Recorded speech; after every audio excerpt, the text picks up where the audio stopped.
For a moment, time stood still. I knew exactly what's about to happen, and yet I was powerless to stop it.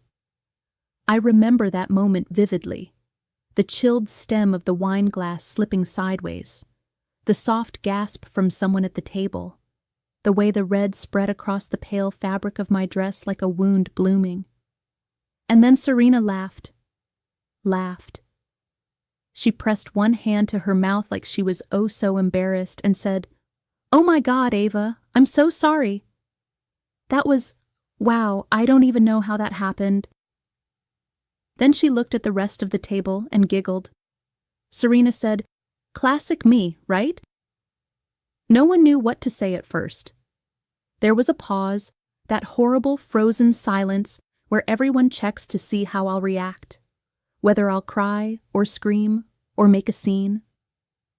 I didn't do any of those things. I dabbed at the edge of the spreading stain with my napkin and smiled. I said, "It's just a dress." But it wasn't. It was a gown I'd saved for. A soft blush-toned silk that made me feel, for once, like the version of myself I never showed the family. The one that wasn't afraid of being seen. And Serena knew that. She always knew. Before I continue, let me know in the comments if your family has ever embarrassed you. I always make sure to read all of them. The dinner had been planned for weeks. A private family celebration, hosted at one of the most exclusive rooftop restaurants in the city. I'd kept the guest list small, immediate family only. The kind of polished, quiet evening that didn't scream for attention. That was intentional. That was me. I'd had my name on the reservation, the deposit paid, the menu curated. Every detail was mine. What Serena did, it wasn't just clumsy. It was choreography. She arrived 25 minutes late. No text, no heads up, just a dramatic entrance, coat draped over one shoulder, heels echoing across the marble floors. Our mother stood up as soon as she saw her. Mother said, "Oh, thank God, Serena made it. I wasn't sure she'd come." Of course she came. Of course she waited just long enough to make her entrance count. Serena said, "I couldn't miss a family dinner. You know me? Fashionably unpredictable." She leaned in and kissed our mother on both cheeks, then turned to our father, who grinned like someone had just turned the lights on in the room. My father said, "There she is, our movie star." Serena looked directly at me then. She tilted her head and smiled with faux sincerity. Serena said, "Wow, Ava, that dress is really something. Not your usual style." I nodded and offered her a seat. I said, "There's room at the end." She didn't sit. Not immediately. She stood behind my chair, arms draped casually around my shoulders, as if we were old friends at a reunion. Serena said, "We should toast, right? What are we celebrating again?" Before I could answer, she had already grabbed a nearby glass of Cabernet from the table and raised it. Serena said, "To Ava, I guess. For whatever this is." I reached for my own glass, and that's when she leaned in. It was meant to look like a hug, but the glass was in her hand. Her arm moved too quickly, and in a breathless, practiced swoop, the wine was down the front of my dress. I didn't believe it was an accident. Not when she stepped back with a little gasp, just loud enough to draw the entire table's attention. Not when she reached for her cloth napkin with an exaggerated flourish and began patting my shoulder like she was wiping off crumbs. Serena said, "I can't believe I did that. That's like really red wine, too." I could feel the fabric clinging to me, cold and sticky, the scent of it rising with the heat in my chest. My aunt made a face and said, "Yikes, that'll never come out." Our cousin said, "Maybe they have club soda or something?" Someone else laughed nervously, and just like that, the moment was dismissed. It was just Serena being Serena, the charming one, the pretty one, the unpredictable one. It didn't matter that she hadn't been invited, that she didn't RSVP, that this was my evening. All that mattered was the spectacle. I stood up slowly, smoothed the dress where the wine had bloomed across the fabric. I said, "It's fine." Serena offered a sweet, mock-sympathetic look. Serena said, "I mean, you're still totally pulling it off. Wine-stained chic, right?" And just like that, the table burst into soft laughter again. Not cruel, not direct, just enough to fold me back into the role I always played. Background noise to Serena's spotlight. I excused myself to the restroom. In the mirror, the damage was worse than I thought. The deep red streak stretched from my shoulder to my waist. It looked intentional, like a brushstroke made by someone who hated the canvas. I pressed a wet paper towel to the fabric, but it didn't help. Not really. Still, I didn't cry. I didn't rage. I looked at myself, really looked, and saw something in my own eyes that I hadn't seen in years. I saw clarity. I saw the line where patience ends and self-respect begins. I saw someone who'd been quiet long enough. When I returned to the table, they were already on to the second course. Serena had slipped into my seat and was telling a story about her last-minute trip to Italy, something about a fashion photographer and a boat. No one noticed I was gone, or if they did, they didn't say. I sat at the end of the table and picked up my fork like nothing had happened. But in my mind, the plan had already started forming. The dinner wasn't over yet, not by a long shot. Long before the wine spill, before the rooftop dinner, before the applause I never got, there was Serena. Or rather, there was me, standing next to Serena. That's how it always was. I wasn't Ava, I was Serena's little sister. People rarely said my name without hers. In school, at family reunions, at church, it was always, "Oh, you must be Serena's sister." Like I was a footnote in her biography, an asterisk. Serena was born glowing. She had the kind of charm that made adults bend down to ask her questions they never asked me. She was the toddler who twirled in dresses and had perfect golden ringlets, while I was the quiet kid who memorized animal facts and colored inside the lines. The world loved her for her light, and I was always, somehow, too much of something and not enough of everything else. Too serious, too quiet, too intense, too average. I remember my third-grade teacher once said to me, "You're smart like Serena, just in a different way. She's more expressive, but you have depth." That was supposed to be a compliment. It didn't feel like one.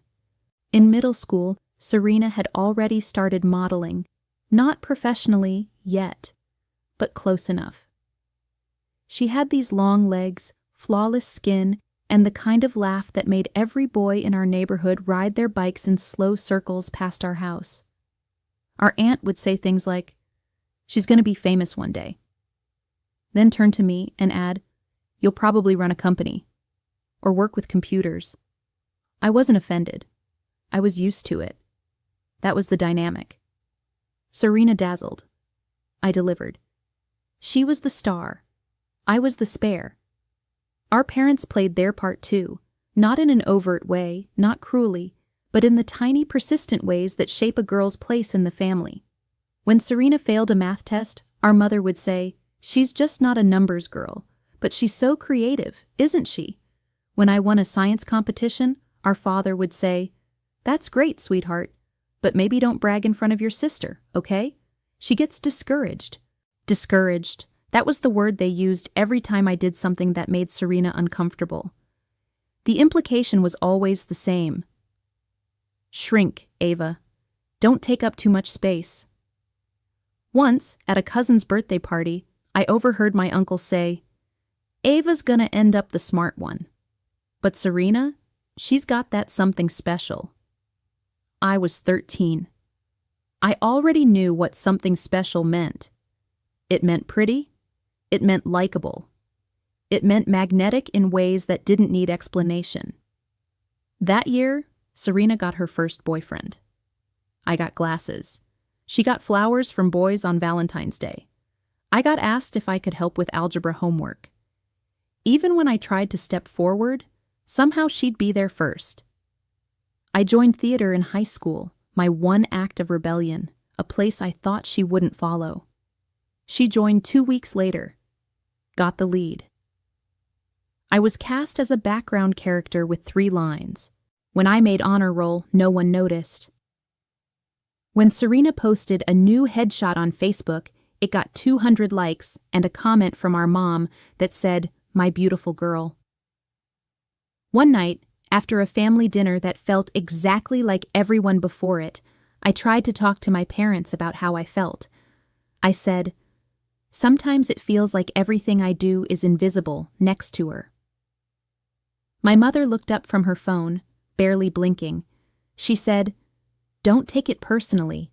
Serena just shines brighter. That doesn't mean you're not important." Then she smiled, like she'd fixed everything. My father nodded and added, "You're both special. You just have different gifts."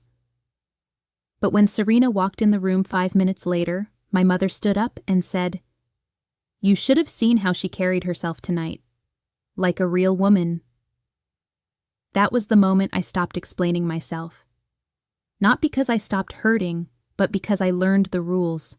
In our family, Serena's presence was a gravitational force.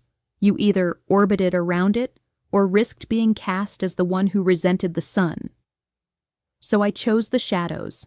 I buried my ambition. I downplayed my ideas. I let her speak first and louder and longer. I let her charm the room while I took notes in the corner. I learned to stay small, not because I was weak, but because that was what made everyone else comfortable. And yet, even in that silence, I grew, quietly, strategically.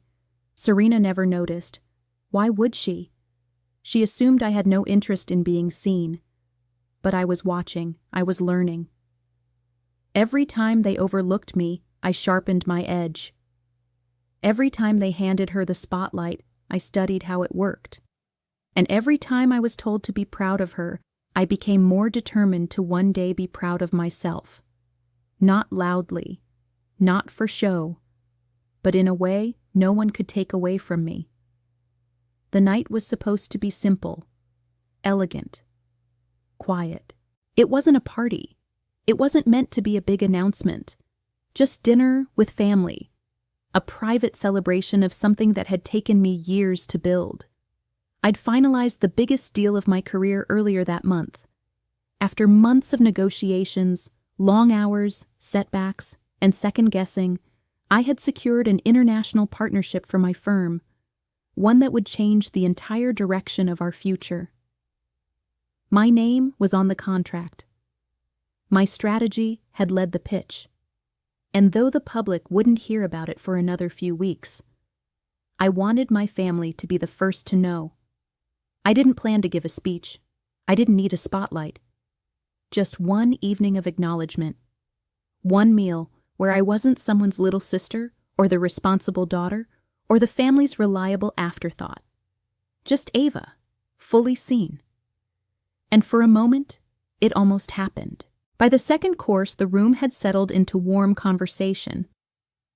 My father raised his glass and said, "Well, Ava, you brought us all together." "What's the occasion?" I looked up, surprised. He was actually asking. Everyone turned toward me. Even Serena had stopped checking her phone long enough to glance up from her chair. I cleared my throat and smiled, not too wide. I was still nervous, even after all this time. I said, "I wanted to thank you all for coming.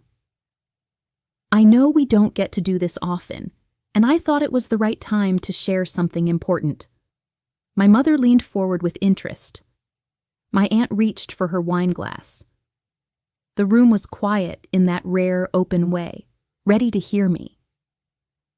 I took a breath. I said, "This month, I closed the largest deal our firm has ever signed. It's going to—" Serena cut in before I could finish the sentence. Serena said, That reminds me, I wasn't going to say anything yet, but I'm actually considering a move, a full relocation, out west. The words landed like glitter tossed into the air, shiny, distracting, completely off topic. My uncle looked up. Really? Serena nodded and took a sip of her drink. Serena said, Yeah, a friend of mine offered to connect me with this project in San Francisco. It's super new, kind of under wraps, but I might be heading there next month. Someone asked what kind of project. Serena waved a hand vaguely. Serena said, Fashion meets tech, maybe wellness. You know how things are blending now. The table lit up. Aunt Claire said, That sounds amazing. My mother was already nodding. I always said you were meant for something creative. And just like that, my moment was gone. Not stolen, exactly. Replaced. I sat back and watched the conversation drift. They asked Serena where she'd live, if it was serious, who the friend was, whether her boyfriend Julian would move with her. No one asked what my deal was about. No one remembered I had been speaking. It was all Serena again. Serena with her big dreams and no timelines. Serena with her vague buzzwords and half-formed plans. Serena who could say, I might move, and be treated like she'd just won a Nobel Prize. I should have known better. I should have expected it. But it still landed in my chest with the same familiar dull ache. I picked up my fork and returned to my plate. I told myself I wouldn't let it ruin the night. And then, of course, came the wine. It happened just as the server brought out the champagne. My quiet signal to mark the celebration, even if the words had been lost. Serena stood up from her chair suddenly and said, Wait, I haven't toasted yet. Everyone looked at her. She grabbed her glass of red. Why she was still drinking red when champagne had arrived, I'll never know, and made her way behind my chair. Serena said, To Ava for something very impressive that I didn't quite catch. Then she leaned in, one arm around me, one hand still holding her glass, and just like that, red. Right down my shoulder, across my lap, soaking into the fabric I had picked out with care, knowing this dinner was the first time I'd wear something that made me feel powerful. It wasn't an accident. Not when I saw the flicker in her eyes. Not when I felt her press just a little too close. Not when she pulled back with her signature gasp, loud and theatrical. Serena said, Oh no, Ava, I'm so clumsy tonight. What is wrong with me? My mother reached for napkins. Mother said, It's fine. It's just wine. My father laughed softly and said, Don't worry about it. You look great anyway. I stood slowly. The fabric clung to me, cool, ruined, stained. I brushed my hands over it as if that could undo what had already been done. I said, It's fine. Serena handed me a cloth napkin, smiling with just enough concern to make it look real. Serena said, I'm so sorry, really, I don't know what came over me. And then she added with a soft chuckle, At least it wasn't white. The table laughed, not cruelly, just comfortably, like nothing important had happened. But something had. Something important had happened. And not on the table, not in the glasses, not in the spill. It happened in me. I saw it clearly now. She hadn't just interrupted my moment. She erased it, casually, deliberately, like a reflex. And for the first time in years, I didn't retreat. I didn't shrink. I didn't smile through it like a good sport. I went to the restroom, cleaned the stain as best I could, looked in the mirror and met my own eyes, and in that still, fluorescent-lit room, I made a quiet promise. If Serena wanted to play with spectacle, I would show her what it meant to be unforgettable. I returned to the table in the same stained dress. I could have asked for club soda. I could have stepped outside to call a rideshare and gone home, but I didn't. Instead, I sat back down, picked up my glass, and sipped slowly. I watched Serena return to her seat across from me, still glowing in the aftermath of the spotlight she'd claimed. She wasn't thinking about me anymore. She didn't have to. That was her pattern: grab attention, deliver a moment, leave the mess behind. But what Serena never understood was this: she wasn't the only one who could plan a moment. What she didn't know, what no one at that table knew, was that I wasn't just hosting this dinner. I wasn't just footing the bill. I was part owner of the restaurant. It wasn't something I ever advertised. I'd invested quietly years ago, during a time when the place was just beginning to find its voice. The executive chef had taken a chance on a new vision, and I'd believed in it. Financially, strategically, artistically. It was one of the best decisions I'd ever made. And tonight, that decision was going to serve me. I excused myself a second time, but I didn't head to the restroom. I went to the back hallway near the service station and caught the eye of Lucas, the restaurant's event manager. He'd worked here nearly as long as I'd been involved and knew me by name. Lucas said, "Everything all right, Ms. Langley?" I nodded once, then leaned in. I said, "I'd like to make a last-minute adjustment to our final course." His brow lifted, curious. Lucas said, "Of course." "Do you want to change the dessert option?" I said, "No." "Keep the food as planned, but I'd like to run a short presentation before dessert is served. In the main dining area." Lucas hesitated, just for a second. Lucas said, "You want us to use the screen?" I said, "Yes." "I'll send over the file in 10 minutes. Can you arrange it discreetly? No announcement until I give the cue." He gave me a small smile. There was no need for further explanation. Lucas said, "We'll take care of it."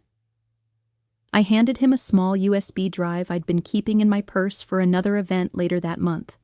The file was already prepared. I hadn't planned on using it tonight, but life rarely goes according to plan.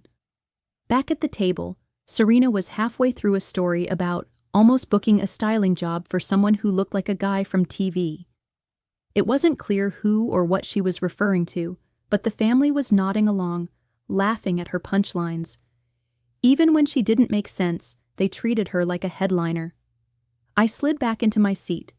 My mother leaned over with a sympathetic smile. Mother said, "They're working on getting your dress treated, sweetheart. But honestly, you're still glowing." I smiled back politely. I said, "Thanks, Mom." Across the table, Serena raised her glass at me again with a mock apologetic expression. Serena said, "We really have to stop putting wine in my hand when I'm near Silk." She winked, and everyone laughed. Everyone but me. I looked around the table and memorized the expressions: familiar, rehearsed, predictable. They had no idea what was coming. I didn't need to raise my voice. I didn't need to reclaim the spotlight. I just needed them to see what I'd already built. I sipped my wine and made small talk while the servers cleared the plates and brought out new silverware. Lucas passed by the table once, meeting my eyes for a half-second. I gave a faint nod. He disappeared behind the glass doors. Then the lights dimmed slightly. My father looked up from his seat and said, "Are they doing some kind of surprise?" I said, "Yes." I arranged something small. Serena perked up. Serena said, "Is this like a birthday thing?" "Because mine's not until September." I didn't answer. The screen on the far wall lit up, filling with soft white light, then faded into a series of black and white photos, office buildings, client presentations, candid moments of a team celebrating milestones. The restaurant's logo appeared next, followed by a name in sleek serif font: Ava Langley, founding partner, Arc 7 Ventures. The slideshow began. First, short clips from televised business panels. Then an article in Forbes. Then a client testimonial from a CEO whose company tripled in value after our partnership. My voice, in voiceover, from a podcast interview I'd recorded the month before. I never wanted to be loud. I wanted to be clear. I wanted the work to speak louder than I ever needed to. The room was silent. For once, even Serena wasn't talking. They watched as image after image told the story I had never dared to share out loud. Not because I was hiding, but because I had grown used to not being believed, not being noticed, not being asked. The final slide appeared. Thank you for being part of this night. Ava. Then the lights lifted gently. For a second, no one spoke. Then my father clapped. Once, then again. Others followed, not loud, not explosive, but honest, stunned. He looked at me, almost confused. My father said, How long have you been running this? I said, A while. My mother's lips parted. She reached across the table to touch my hand. Mother said, Why didn't you ever tell us? I smiled, still calm. I said, I did. Just not in ways you wanted to hear. Serena was the only one not clapping. She was frozen in her seat, lips pursed, fingers tight around her wine glass. She didn't speak. She didn't have to. The wheels had already turned. When the final slide faded and the lights returned to their full warmth, no one moved. Dessert plates had been set in front of each guest, delicate arrangements of brulee and citrus-glazed pastries, but no one picked up a fork. The room was suspended in that rare kind of silence, the kind that doesn't demand explanation, the kind that falls when something real has finally cut through all the noise. And for once, I didn't feel like I had to fill it.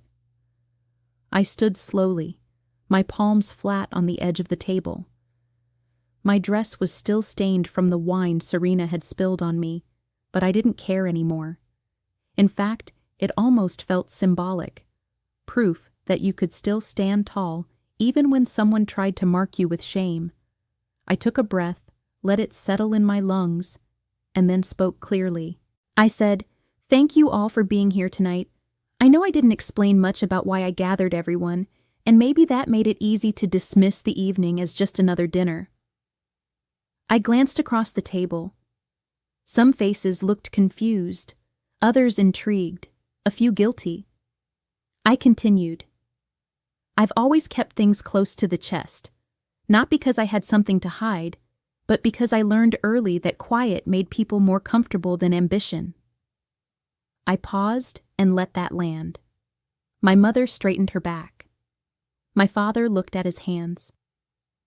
I said, The presentation you just saw isn't about showing off. It's not about proving anything to anyone in this room. I didn't create that success for applause. I built it because I had to, because I knew no one else was going to clear a path for me.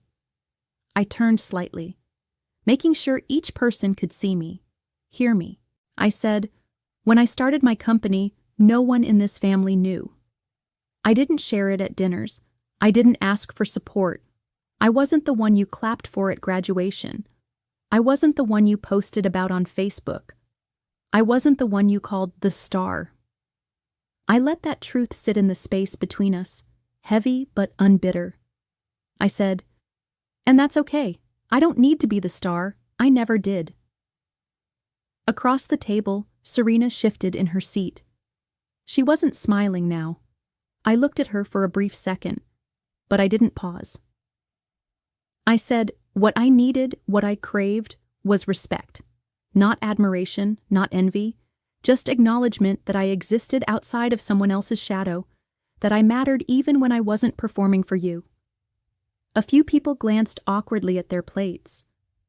Others looked straight at me, unblinking. I softened my voice slightly, not to be small, but to be intentional.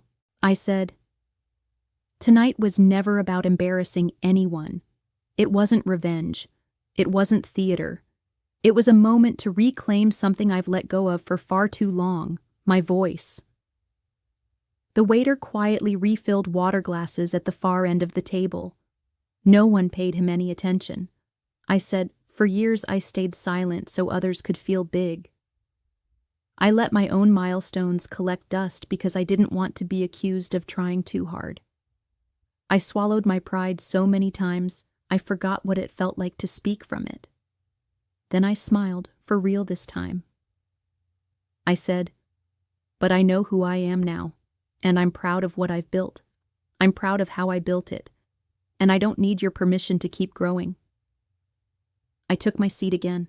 No one said a word, not right away. Then slowly, my father cleared his throat. He said, I didn't know, Ava. I mean, I knew you were working hard, but I had no idea it was all that. I nodded. I said, you weren't supposed to know. That was the point. My mother reached for her glass. She said, we always knew you were smart. We just didn't realize you were building something like this. I said, because no one asked. No one ever asked. Aunt Claire was the first to speak up without hesitation. She said, I'm proud of you, truly. That was incredible. A murmur of agreement followed. A few nods. One cousin said she felt inspired. Another muttered that she felt kind of awful now for never taking me seriously. But none of that mattered as much as the silence across from me. Serena. She sat completely still, her dessert untouched, her mouth drawn in a thin line. For once, she didn't interrupt. She didn't deflect. She didn't make a joke to take the air out of the room. And that was enough. I didn't need her applause. I didn't need her approval. I had made myself undeniable, and nothing she could say would take that away. I picked up my fork, finally, and took a small bite of the citrus tart in front of me. It was perfectly balanced, bright, delicate, sharp in all the right places. Kind of like the moment itself. I let the conversation restart around me in pieces. Soft, slow, cautious. The family wasn't sure yet how to recalibrate. The Ava they thought they knew didn't match the Ava who had just taken the entire night into her own hands. And I was fine with that. Let them adjust. I wasn't going to. The applause faded slowly, like a wave retreating back into the sea. What replaced it wasn't laughter or conversation. It was a new kind of stillness.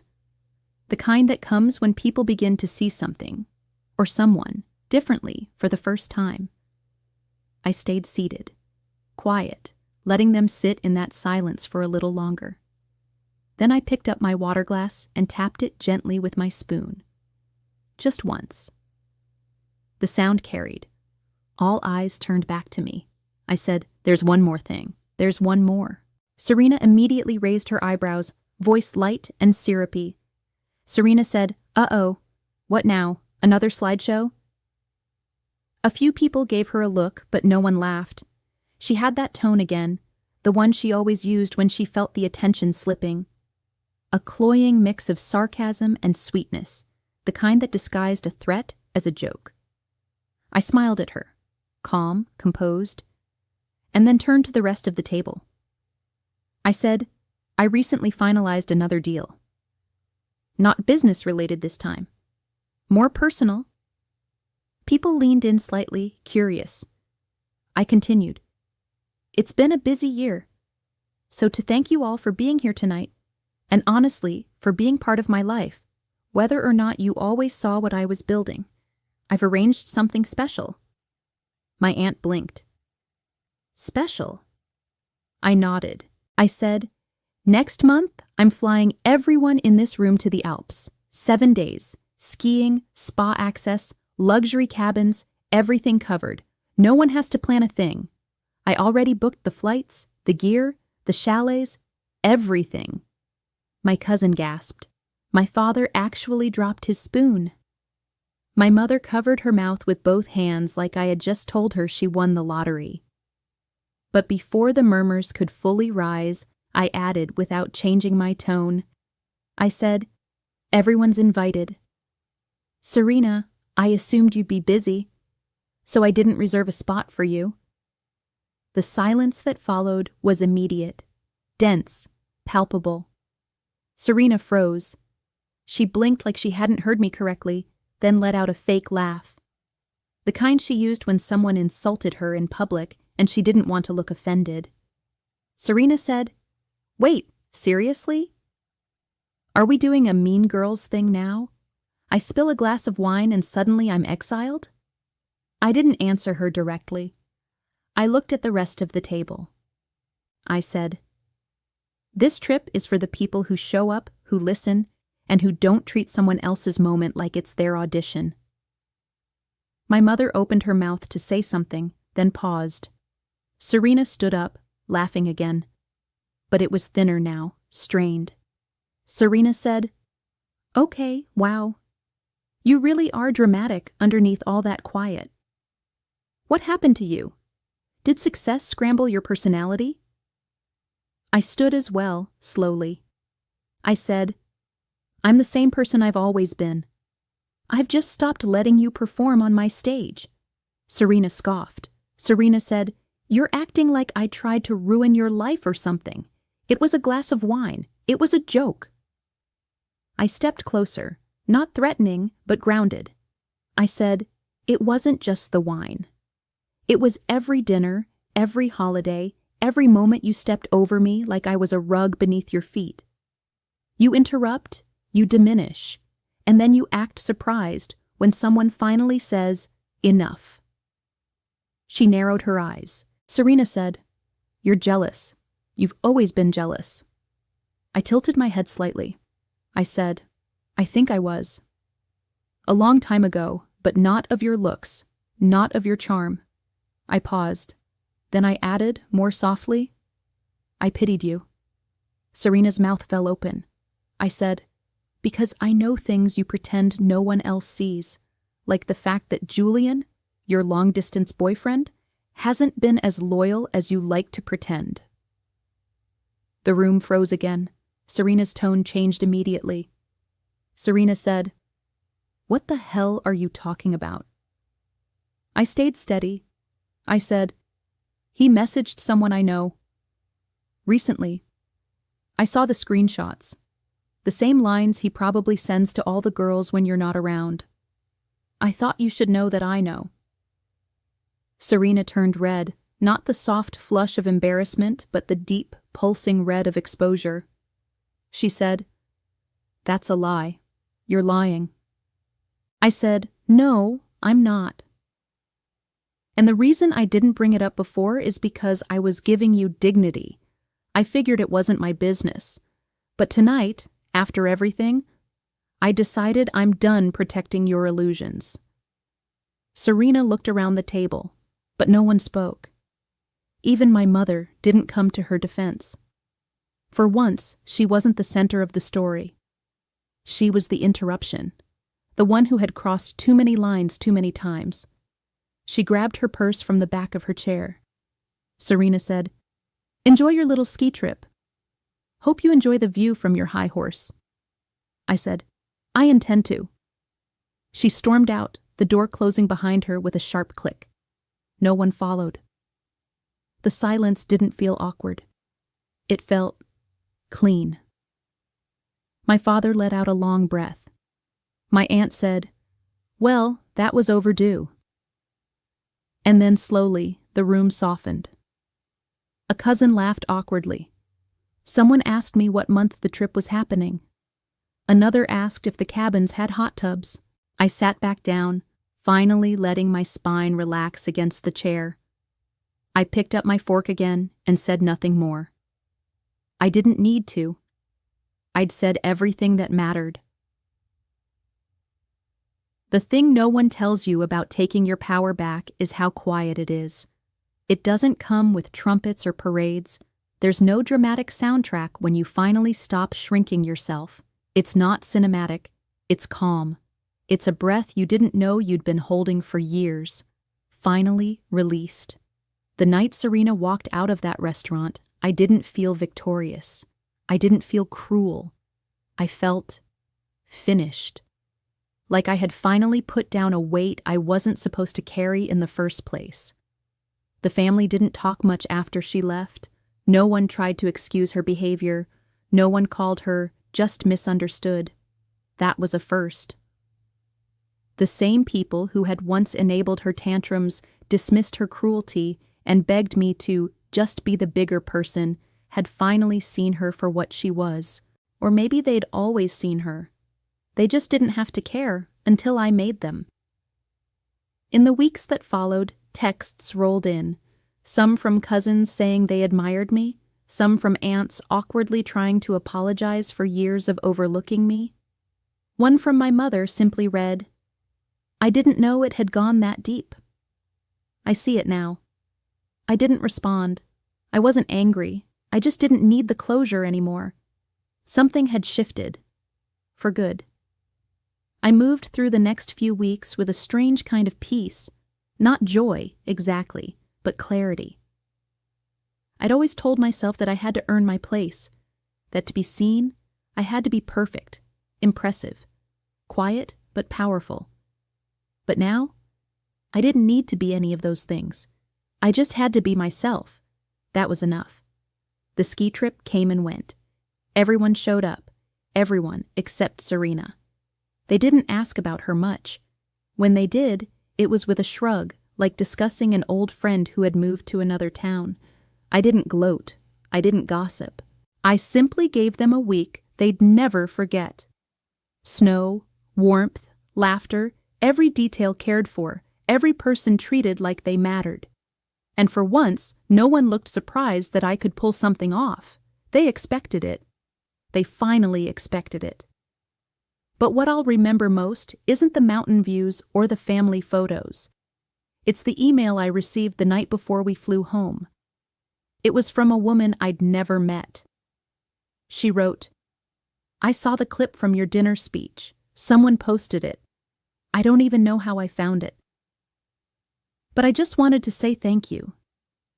Thank you for showing me that I wasn't wrong to speak up, that it's okay to take space, even when the world tells you to shrink." I read it 3 times. Then I replied. I said, "It's not just okay. It's necessary." That email sparked more. Messages from women who had sisters like Serena, co-workers like Serena, mothers who told them to stay quiet for the sake of peace. They wrote to say, "Me too." They wrote to say, "I thought I was alone." And suddenly, my voice wasn't just mine anymore. I started publishing essays again. Quiet ones. Stories about what it means to be the overlooked sibling, the silent achiever, the one who never made a scene until they had to. People shared them, commented, reached out. I didn't go viral, I didn't want to, but I built something. A small press, a community, a quiet rebellion made of words and solidarity and slow, meaningful change. No one in my family posted about it. No one brought it up at reunions. But that didn't bother me. Because I wasn't doing it for them. I wasn't doing it to be accepted anymore. And that was the difference. There was a time I would have traded everything for Serena's approval. A kind word. A real apology. A moment of recognition that I wasn't just the spare. But that time is gone. I think Serena knows it too. She hasn't contacted me since the dinner. Last I heard, she and Julian broke up. Publicly, loudly. She moved cities again, chasing a new version of herself to wear. That's her path. And I've stopped walking behind it. My path is steadier, quieter.